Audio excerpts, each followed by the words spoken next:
It's a pleasure to have you here. I would like to briefly present Dana, although probably this is useless because all of you already know her very well. But anyway, this is my task. So Dyadic Slonin is a professor of clinical psychology at the psychology department at Bar-Ilan University, Israel. She's the director of the Psychotherapy Research Lab, the research director of the Bar-Ilan Clinic, and the director of the university's Impact Center for Personalized Treatment of Depression. Her research focuses on exploring the interpersonal and interpersonal processes that occur in both client and therapist and their association with treatment outcomes. Her lab uses advanced artificial intelligence techniques with the aim of advancing precision in the treatment of depression. She has received the Outstanding Early Achievement Award from the International SPR, and it's, of course, a real pleasure to have you here, Dana. Thank you so much for being available for this webinar, and I really appreciate that you are doing this with us, and thank you very much, and the floor is yours, okay? Thank you so much, Miguel. I'm delighted and excited to be here. Let me share my screen for a second and see that it works.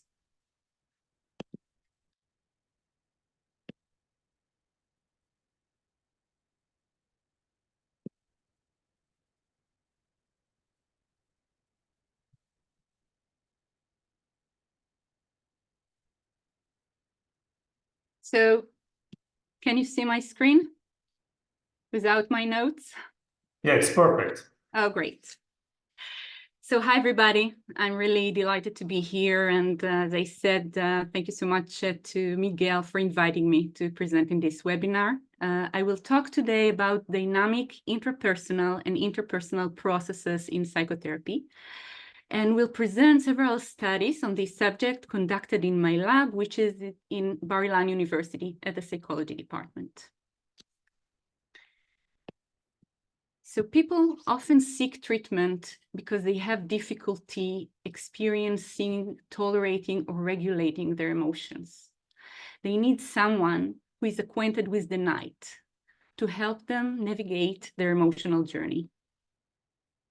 So just a quick outline of my talk. I will start with an introduction about interpersonal and interpersonal dynamics.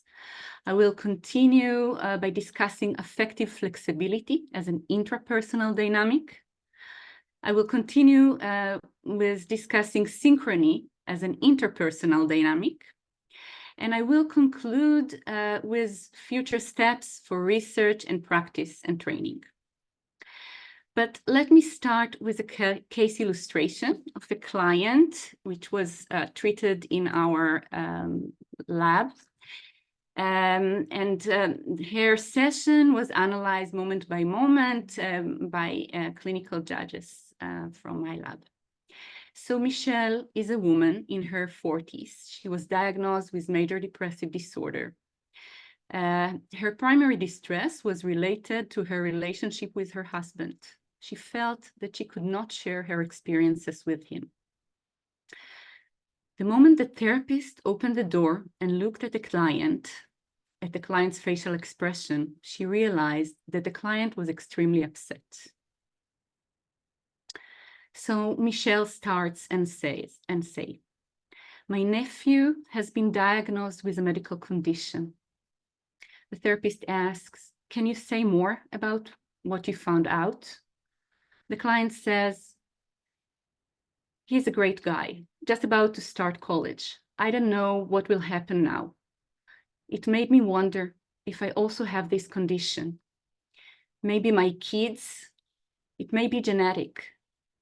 The therapist says, "You say you are afraid. Can you elaborate?" The client's nonverbal behavior indicates high arousal. Her vocal pitch is high and she is restless.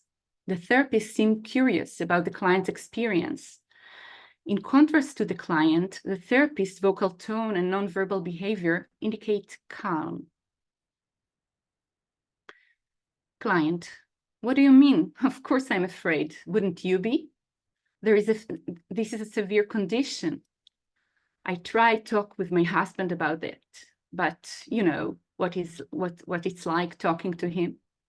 He can say things that may sound like he's listening, but I know he's not.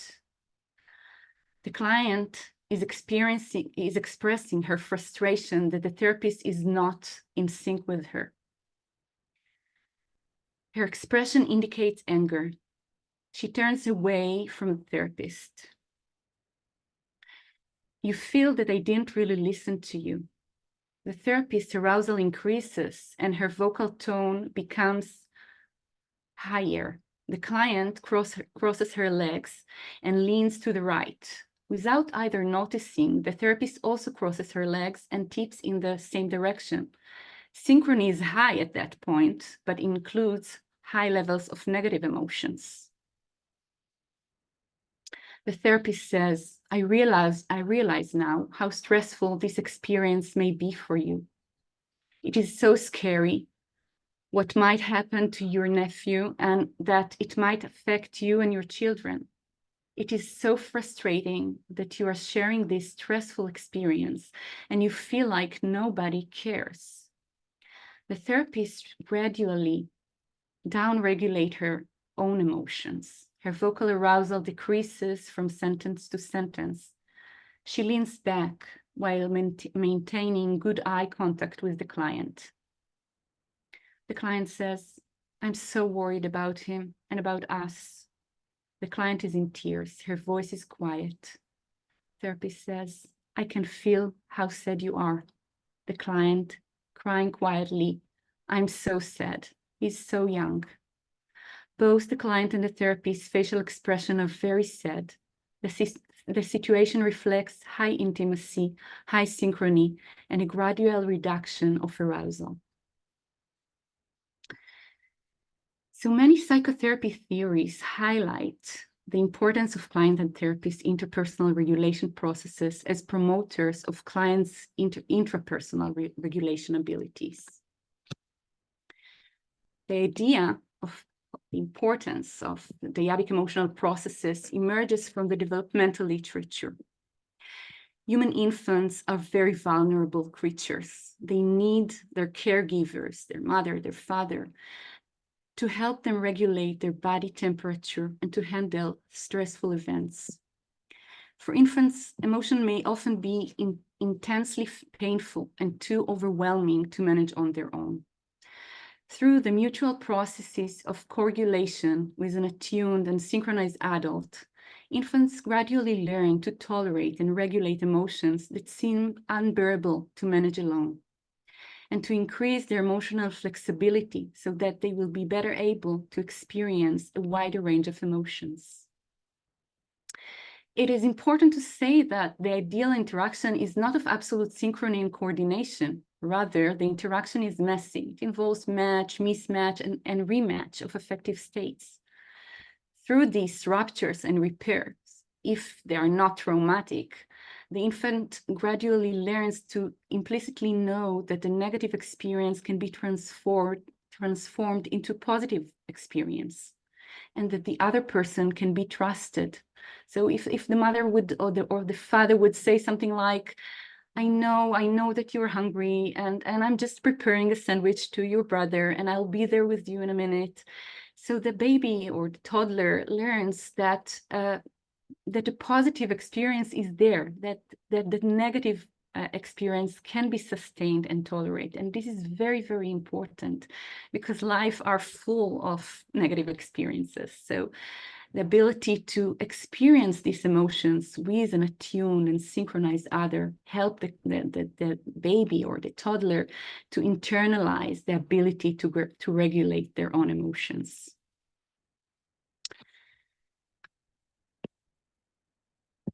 So many psychiatric disorders are characterized by difficulties in experiencing and in regulation. We know that, of course. And many studies in psychotherapy research emphasize the centrality of emotional dynamic to psychotherapeutic outcome. However, until recently, such studies mainly relied on client self-reports of their emotion regulation. But as we all know, subjective self-reports are super important, right? They're the building blocks of psychotherapy research, but they're heavily, they draw heavily on clients' capability and awareness of their emotions and emotion regulation strategies, especially when these self-reports are usually conducted at the end of the session. So these measures do not capture the dynamic, the moment-to-moment fluctuation in the client's experience. Many studies on emotion capture or study the emotion at discrete time points, but we all know that emotional processes fluctuate and change over time. They're dynamic, they're not static. Also, most of the previous studies focused solely on clients' experience and few assessed interpersonal dynamics. However, most emotions occur in the context of interpersonal relationship. So to achieve a deeper understanding of emotional dynamics, it is important to consider that emotions are expressed and experienced through multiple channels, like verbal and non-verbal channels like voice, facial expression, movement, language, physiology. Emotions are not static, but rather emerge, evolve, dissolve across time. Their cumulative behavior emerges from nonlinear interactions and feedback loops among subcomponents. Thus, they should be studied as a dynamic system. Emotions cannot be fully understood by focusing on individuals because they depend upon and ripple through interpersonal contexts. So it is important to include implicit, sensitive, continuous, and objectively codified measures of emotions intensity. Only dyadic, high temporal resolution data can provide the setting for such examinations. So first, I will talk about affective flexibility as an intrapersonal dynamic. It's a pan-theoretical concept that is considered central to many, according to many theories, to mental health. Affective flexibility, the capacity to dynamically modulate one's emotional responses from one moment to the next, represents a fundamental component of psychological well-being. Greater flexibility is considered to be indicative of increased sensitivity and adaptiveness to external factors, such as environmental change and internal factors, including regulatory processes. Many psychotherapy models view increases in clients' emotional flexibility as a key target for interventions. So, optimal mental health is not simply a function of experiencing more positive than negative affect on average. To investigate affective dynamics precisely, it is essential to use time-sensitive assessment and analysis, right? So we see here two different patterns, but they will have the same average, but they have very, very different pattern of fluctuation in affect. So, for example, the MSSD, the mean squared successive difference, can capture moment-to-moment variabilities. So in one study, we examined the association between facial expression flexibility and depressive symptoms in 58 clients and 253 sessions. We used the face reader, which is an automatic measure that captures moment-to-moment affective balance, positivity and negativity of emotions. The result of this study indicates that higher facial expression flexibility was associated with lower depressive symptoms, both between and within clients. So it is a measure of well-being, of depression, right? And more flexibility is associated with less depression. In another study that was led by Adar Paz, a doctoral student of mine that just completed his dissertation. So this is a hot from the oven study that was just accepted to JCCP. So we used two-dimensional MSSD. So this is the affective circumplex. So the y-axis talks about arousal from passive to active, and the x-axis is the valence between negative and positive. And we can see that that higher variability both in arousal and valence was associated with better treatment outcome. So we can see that, for example, in a good session outcome, it's much more varied than in a poor session outcome, both the valence and arousal. And when we talk about the interpersonal processes, so a pan-theoretical concept, which is highlighted by many theories, is synchrony. When humans interact, they tend to coordinate or synchronize their physiology and their behavior spontaneously. And the main functions of this dyadic synchrony, according to the literature, is to build rapport. As I said, we trust the other person if you when you are mimicking him and when you are moving together and you're doing the same thing at the same time. It helps to coregulate emotions, and it also helps for social learning, right? When we imitate the other person, we learn from him. And according to the developmental literature, synchrony is a skill that can be enhanced. This is not something that we already know from psychotherapy research, but we hope to be able to measure it. And there is evidence for synchrony and mutual influence in therapy in many channels. Studies have shown that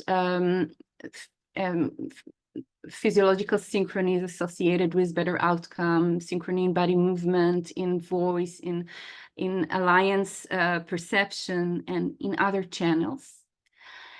In a recent literature review and meta-analysis that I've conducted with the group of Zach Email from Utah University, we studied 17 studies that examined the association between synchrony and outcome in psychotherapy.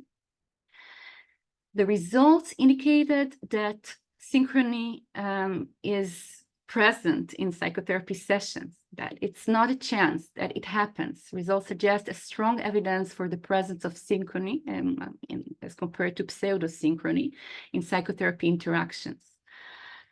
And results indicate that a neutral to mildly positive association between synchrony and outcome. In most studies, we found association between synchrony and treatment outcome. But the research also showed that it's not always that way. Results were inconsistent, showing that synchrony by itself is not always beneficial. There are studies that show that sometimes synchrony was associated with poorer outcome. So several key parameters that need to be considered when assessing synchrony, and this is highlighted by researchers that are expert in the study of synchrony, like Wolfgang Schache, like Uwe Altmann, like Ramsayer, like Palumbo. So for example, the direction of synchrony should be considered. The direction, I mean whether the therapy signals precedes the client's signal or vice versa. And here we talk about different dynamics, right? Like synchrony can be an escalation, morphogenic processes, as Butler suggested, while coregulation suggests that not only to the presence of one member of the dyad that moves together over time, but whether one member of the dyad serves to promote affective homeostasis in the other member of the dyad. So partners can escalate maladaptive affective situations in one another, but coregulation helps the client to achieve homeostasis and return to their baseline. We need the other person not only to downregulate our distress, but also to upregulate our adaptive emotions. So we should look at patterns of dampening, down regulation, of maladaptive emotions, and also amplification, upregulation of adaptive emotions. This is something that we need to consider in our studies. We also need to consider the sign, whether the correlation is positive or negative, to distinct between moments of in-phase and out-phase. In-phase, positive association; out-phase, negative association. We also need to consider the strengths of the association between the dyad members of the signals, right? The higher correlation means that synchrony is higher. Also, researchers have highlighted the context in which synchrony occurs. Several theories suggest that it is critical for therapists to be emotionally connected to their clients when clients get more deeply in touch with their emotional pain. Like this is an important adaptive emotion, but also positive experiences, but not necessarily to be synchronized when clients experience maladaptive emotions, such as distress or anxiety or maladaptive anger. So in one study, again led by Adar Paz, we focus on the voice. Voice is a primary channel of emotion expression and communication. We aim to explore vocal affect dynamics and their association with treatment outcome. We use an algorithm that integrates three features of vocal arousal, which is the pitch, the F0, the intensity, and the quality of the voice. And it is an individualized measure that captures a person's vocal arousal moment by moment. And we examined whether the client's vocal arousal at one time point influences the client vocal arousal at the next time point. We call this self-regulation towards the baseline, right? Whether the client pulls himself towards homeostasis, towards a calmer situation. And we also looked at coregulation, whether the therapist's vocal arousal at one time point influences the client's vocal arousal at the next time point. So we found indication for both forces, for self-regulation, clients down-regulate themselves, and therapists down-regulate their clients. This was much more present in our data, the dampening pattern than the amplification pattern. Most therapists help their clients to calm down over time.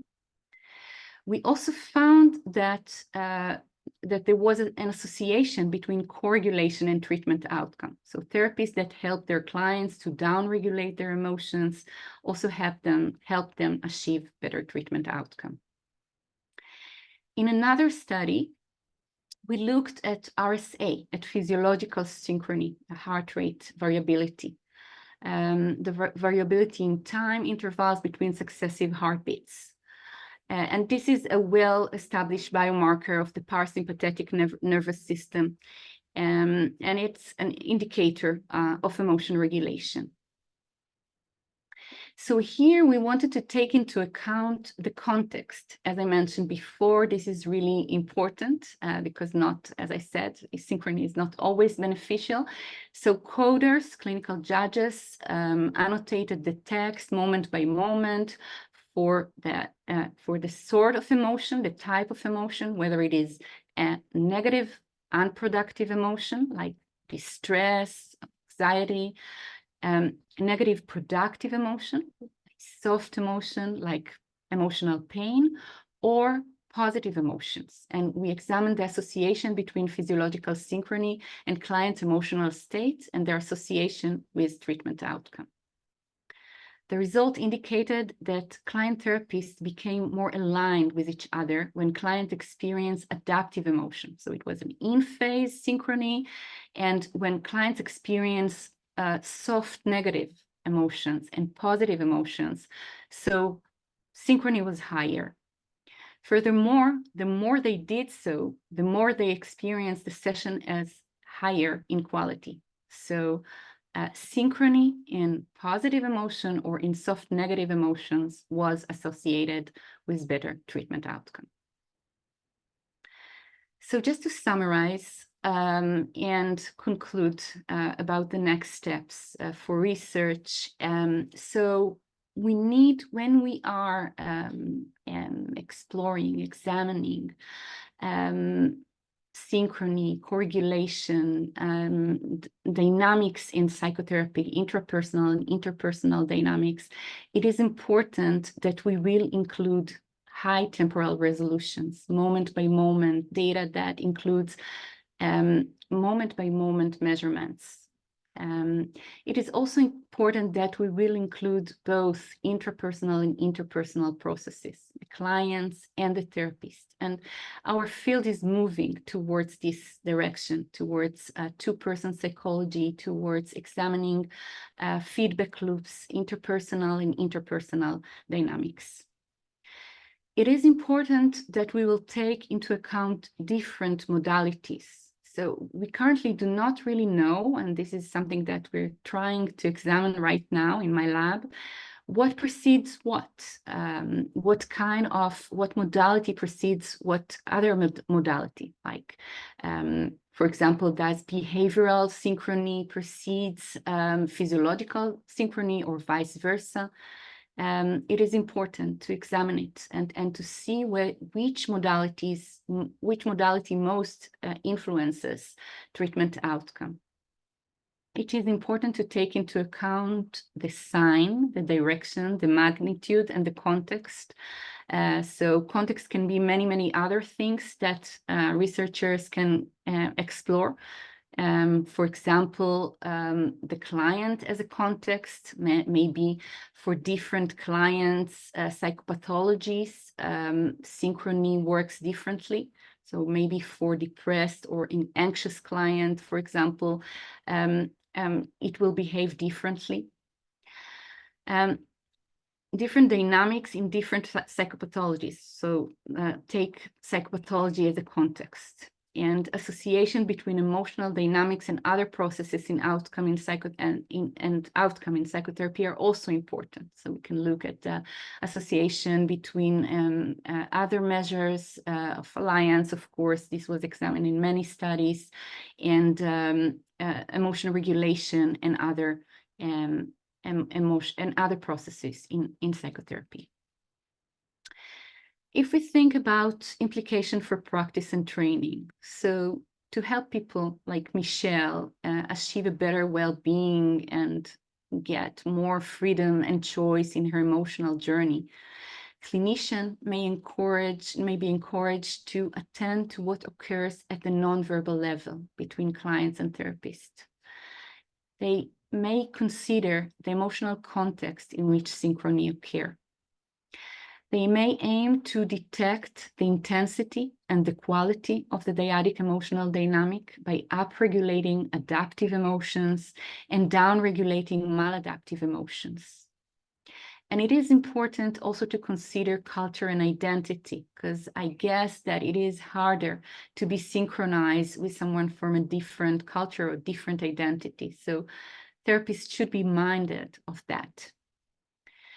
And I think that therapists may allow themselves to move flexibly in and out of synchrony, because this matters, this is important. There are moments that synchrony is really important and moves the process further.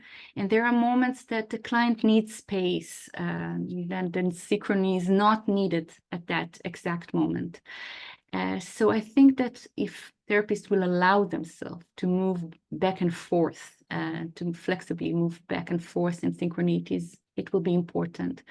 And also for training, supervisors can watch the video with their supervisees and see moments of synchrony, moments of coregulation, moments of dysregulations, and examine that with their supervisees and help them to regulate their own emotions to help their clients achieve better, effective well-being. So thank you so much for listening. And this is open. I'm opening it to questions from the audience. Thank you so much, Dana. Very, very interesting research program. Congratulations. We have plenty of time for questions, so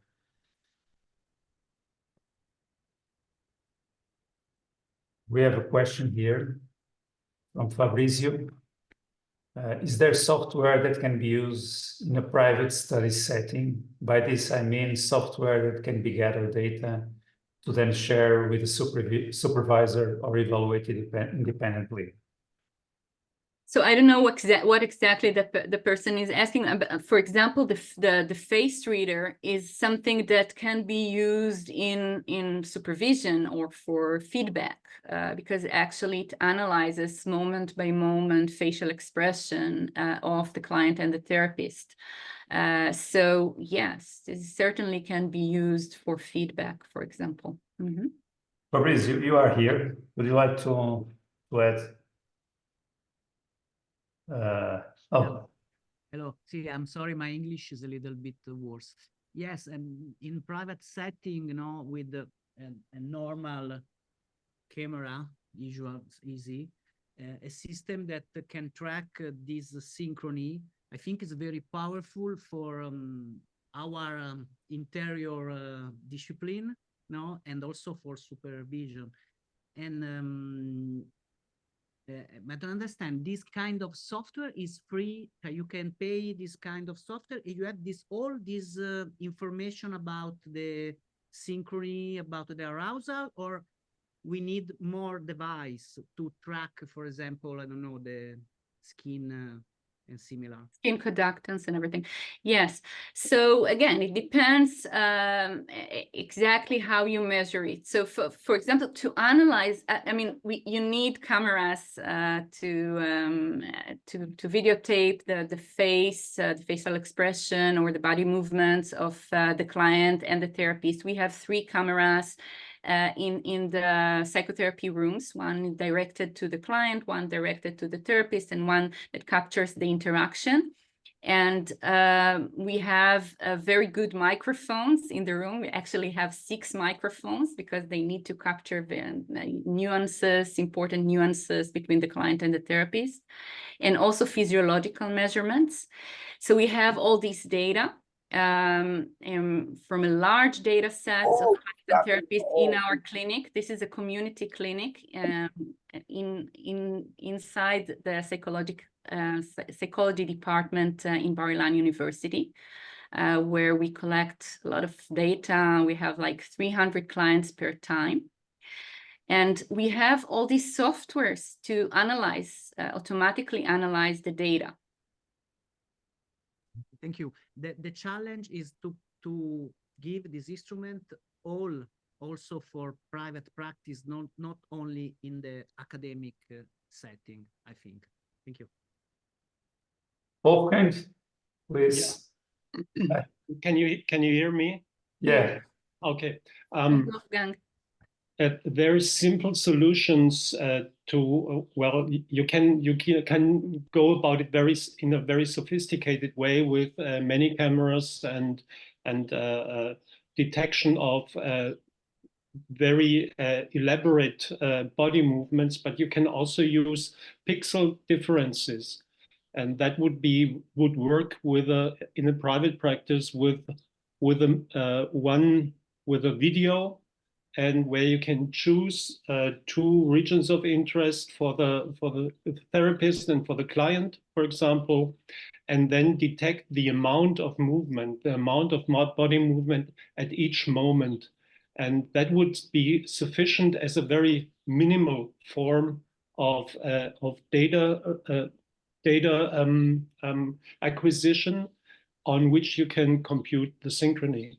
And there is software in R, for example, which helps you to detect the synchrony. Thank you, Wolfgang. VP Lisa, I hope I pronounce.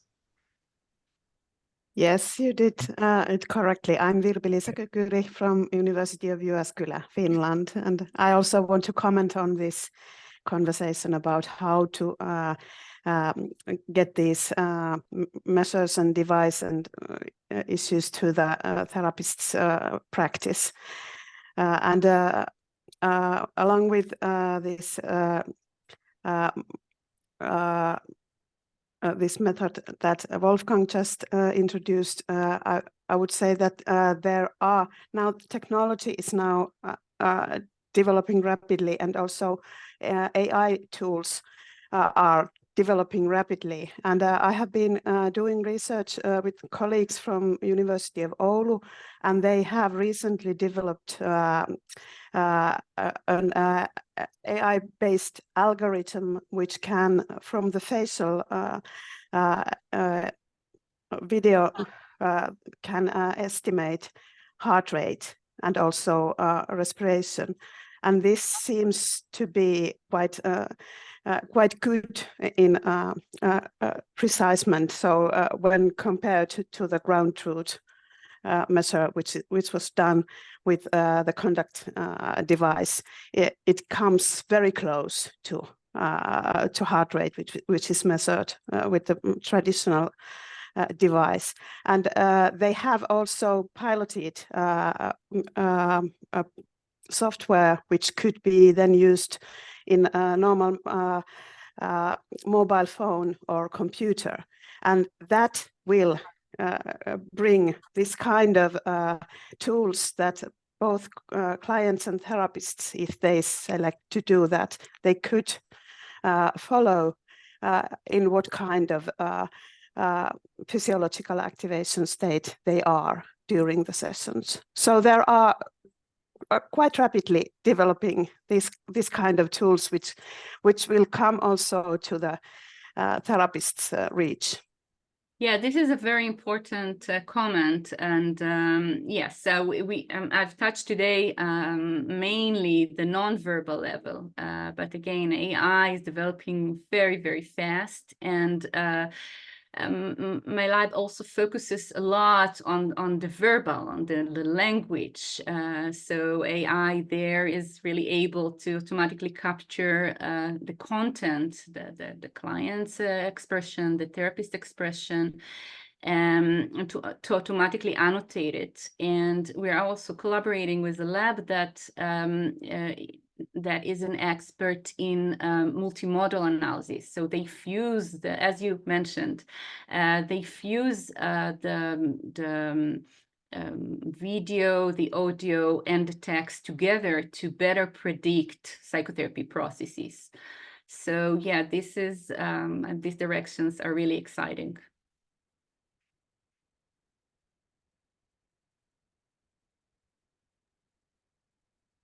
I also have a question. I'm not sure if you state this, but is this psychodynamic therapy in your lab or CBT? Mainly psychodynamic psychotherapy, but we would like to say that in our clinic, that in our department, we use a pan-theoretical model because we teach our students, these are trainees. This is a training clinic, so we teach them CBT and schema therapy and psychodynamic, but mainly it is psychodynamic treatments, but you can also say that they are really integrative. Yeah. No, my question was if you think that this applies trans-theoretically to different psychotherapy models, if you have data on that. I think that there is a study that actually compared different therapy approaches with regards to synchrony. I don't remember exactly the results. I think that in EFT, in specific moments, there was higher synchrony as compared to CBT, to more directive interventions of the therapist. But I'm not sure that I'm exactly correct regarding these results. But yeah, I believe that they may be differences in specific interventions, whether these interventions are emotionally focused or a moment of intimacy, like I demonstrated in the case illustration, as compared to other moments where you confront the client or you challenge them. So in those moments, maybe you will see lower levels of synchrony. Okay, thank you very much. Other questions or comments? Can I? Well, Gabrielle? yeah, thank you. Nice presentation. I really like this kind of stuff. I have a question about the timing of interventions. Is there some, well, maybe it's more like a future thing, but is it possible to have more in-depth knowledge about when you do a certain intervention? Do you foresee something like this in the future? Like to get a sort of a feedback regarding the emotional connectedness between the client and the therapist, and then to choose when to intervene.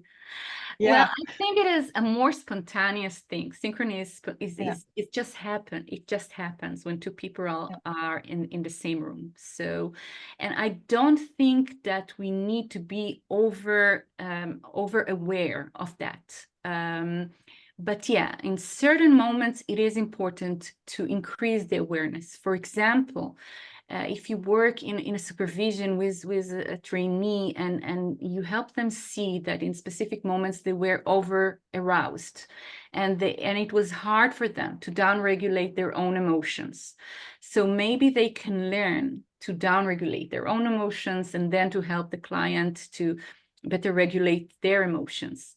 So I think this is something that can be more helpful, not at the moment, not just, to just see all the time whether I am synchronized or not. I don't know, maybe other people will think otherwise, but maybe more like something that you can explore after the session. This is my point of view, but I mean, people can think otherwise, people can think different. Oh, thank you. Thank you for your question.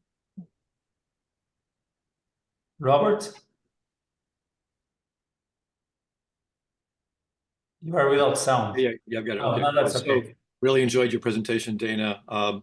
One question I had was, do you also study the influence of the client on the therapist as well as the therapist on the client? I mean, Yes. both directions. Okay. Yes. Mm-hmm. Okay. So yes, I mean, and it's really important because it's interesting that it comes from you, because it's like more when the therapist influence the client. So maybe he helps him to downregulate or amplify positive emotions. But when the therapist follows the client, it's more attunement or empathy, right? So yeah, it is important to look both ways, of course. Okay. Thank you. Thank you. Thank you. Some other questions?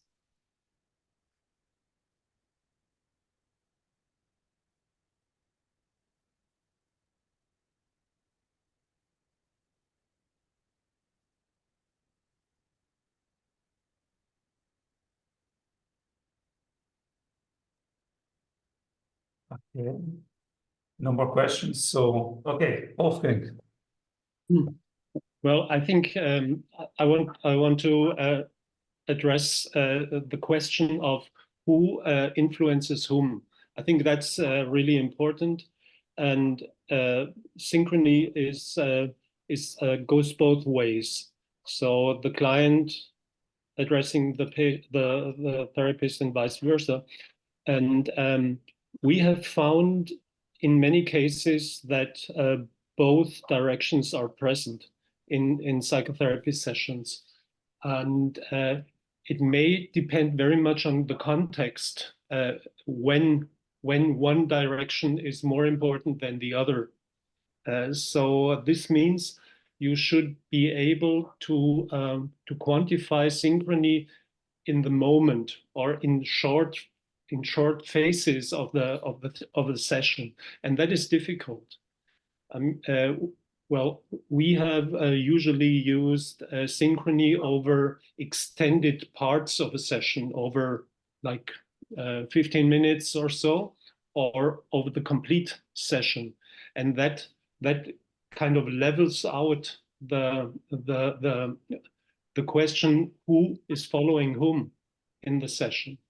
So it must go, the development of the algorithms must go in the direction of being able to quantify the synchrony in the moment. That is very important, and that is something we are actually working on. But so we have a more exact temporal, precise detection of synchrony. Dana, I think you did a very good, wonderful job in showing all the roads to work into and elaborate the notion of synchrony in psychotherapy. And there is many open questions, I think. Thank you. It's so important to hear that from you. Thanks so much. Thank you. Okay, if we don't have any other questions and comments, I would like to thank you once again, Dana, for this really great presentation. Very, very nice. And for all the discussion and for your presence here. Just let me know, before also clapping my hands to your presentation, that our next webinar will be on the 9th of May at 5 p.m. Central European Time. This will be on Thursday, not a Friday, and with a similar topic from Eran Bar Khalifa, also from Israel, on interpersonal emotional regulation processes in couple therapy. So if you are interested in this topic, please register. We'll announce very soon the webinar, so you can register in the webinar, okay? So good to see you. Hope to see you soon. Bye-bye, Dana. Thank you, Miguel. Thank you, everybody. Bye-bye. Have a good weekend. Thank you. Thank you. Bye-bye.